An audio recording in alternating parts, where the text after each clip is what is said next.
In ancient times, humans studied the night sky and discovered the worlds of Mercury, Venus, Mars, Jupiter, and Saturn. But beyond this realm of knowledge, another world shined brightly, just waiting to be discovered. नमस्कार, बहुत बहुत स्वागत है आप सभी का आज के इस वीडियो में, जिसमें हम जानने वाले हैं एक बहुत ही अनोखे ग्रह के बारे में। जी हाँ दोस्तों, सोलर सिस्टम के सेंटर में सूरज ग्रह है। जैसे कि हम सब लोग जानते हैं, सूरज के ठीक बाद में है बुध ग्रह यानी कि मर्क्यूरी। मर्क्यूरी के बाद है वीनस यानी कि शुक्र ग्रह।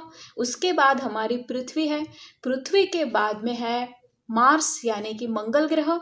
मंगल ग्रह के बाद है जुपिटर यानी कि बृहस्पति, और बृहस्पति के ठीक बाजू में है शनि ग्रह यानी कि सैटर्न। यहाँ तक तो हम लोग जानते हैं, पर इसके आगे भी एक चमकता हुआ बहुत ही खूबसूरत ग्रह है और जिसका नाम है यूरेनस। अभी ये जो यूरेनस है, इसमें एक अनोखी बात ये है दोस्तों कि बाकी जो ग्रह है वो अपने एक्सिस के अराउंड घूमते हैं। जैसे कि वर्टिकल लाइन जो होती है उसे हम एक्सिस कहते हैं, उसके अराउंड बाकी ग्रह घूमते हैं। पर यूरेनस जो ग्रह है वो अपने इक्वेटर के अराउंड घूम रहा है, यानी कि उसकी जो एक्सिस है वो हॉरिजॉन्टल है, यानी कि वो 90 डिग्री तक झुकी हुई है। और जो इक्वेटर है, जो हॉरिजॉन्टल लाइन है जिसे हम इक्वेटर कहते हैं, उसके अराउंड यूरेनस चक्कर काटता है, उसके अराउंड घूमता है। तो ये एक अनोखी बात है यूरेनस में। और जो सबसे यूरेनस के बाद में भी एक ग्रह है जिसका नाम है नेपच्यून। जैसे जैसे सूरज से डिस्टेंस बढ़ता चला जाएगा वैसे वैसे टेम्परेचर घटता चला जाएगा। तो उस हिसाब से सबसे कम टेम्परेचर तो नेपच्यून ग्रह पे होना चाहिए, पर बल्कि ऐसा नहीं है। तो coolest planet of the solar system वो है यूरेनस, यानी कि सबसे कम टेम्परेचर हमें यूरेनस ग्रह पे दिखाई देता है। और जिसकी वजह यह है कि वो अपने उसका जो घूमने का तरीका है वो बाकी ग्रहों से अलग है।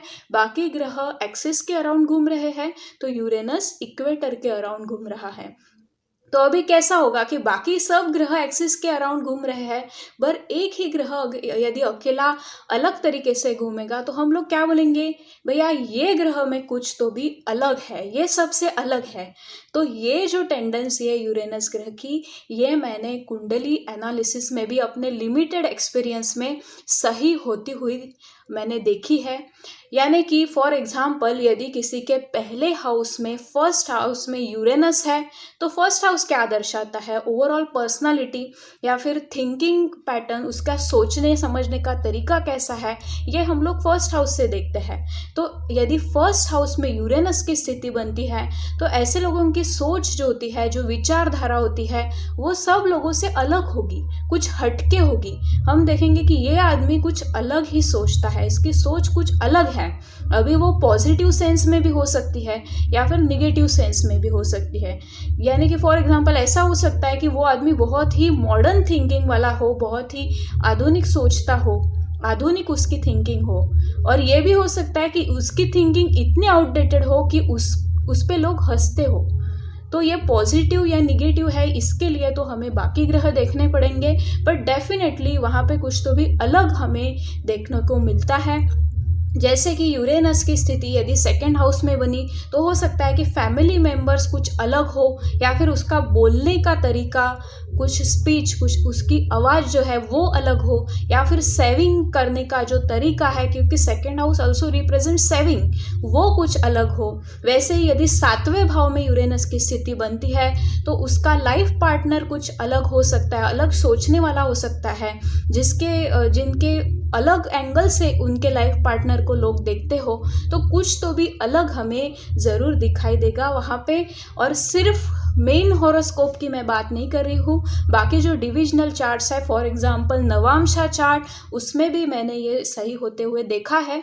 यदि नवांशा चार्ट जो कि मैरिड लाइफ को दर्शाता है ओवरऑल, तो यदि 8वें हाउस में यानी कि 8th हाउस में यूरेनस की स्थिति हो तो ऐसा देखा जा सकता है कि जो इन लॉज है वो कुछ अलग है, उनका जो सोचने समझने का तरीका है, उनकी जो सोच है वो कुछ अलग है। तो कुछ अलगपन हमें ज़रूर यहाँ पे दिखाई देता है।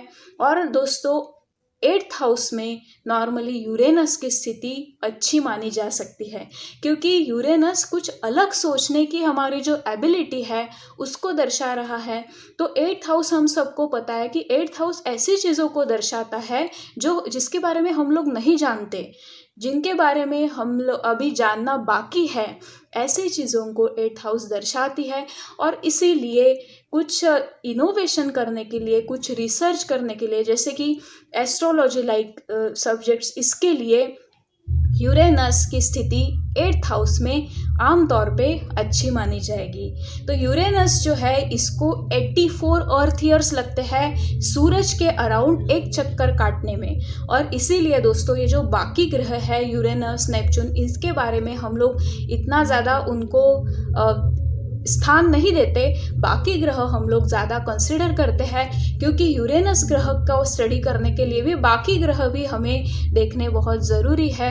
और यूरेनस हो चाहे नेपच्यून हो, वो उनको बहुत ही बड़ा टाइम, बहुत ही समय लगता है सूरज के अराउंड एक चक्कर काटने में। तो ये था मेरा शॉर्ट एनालिसिस यूरेनस के बारे में। So keep watching, thank you.